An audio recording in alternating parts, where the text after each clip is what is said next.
Мына мисал калса үйүңөрдө кирсең эле башың аарыбайт, кускуң келет. Үйүңдүн ичинде кирсең уйкуң келет, уйку эле басат. Чарчап атасың, бир нерсе болуп атасың. Эмне кылыш керек десе, мына дагы эле боо стакандагы, буга көз тийме болду. Мына момундай эле эмеге стаканга аласыңар. Ошол эле мынакей улуу кудуреттүү Алла Тааланын сөзү болгон аятыл курсини 4 жолу окуйсуң. Үйлөбөй эле кой, жөн окуп кой дагы. Анан колуң бисмилла, өзүң дараттуу болгонуңуз жакшы. Макул аял эркек кыла берсе боло берет.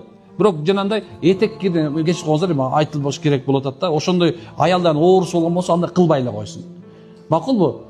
Анан эгерде башыңыз ооруп, чарчап турсаңыз да кылбаңыз. Бодрый болуп турганда, күчтүү болуп турганда, курсагыңыз ток болуп турганда, анан бисмиллахир-рахманир өзүңүзгө жанагындай бир аз кичине 2 рекет намаз окуп алсаңыз андан бетер сон болот. Же болсо балким жанагындай аят курсы менен жуунуп алган болсоңуз сон болот дегендей. Анан акырын мындай кылып колуңду салып туруп эле бурчтарга, үйдүн бурчуна эле, 4 бурчуна эле бисмилла ички канча комнат болсо, ар бир бурчуна төгүп койсоң, төгпөй эле мындай. Мен чачып коюш керек болду.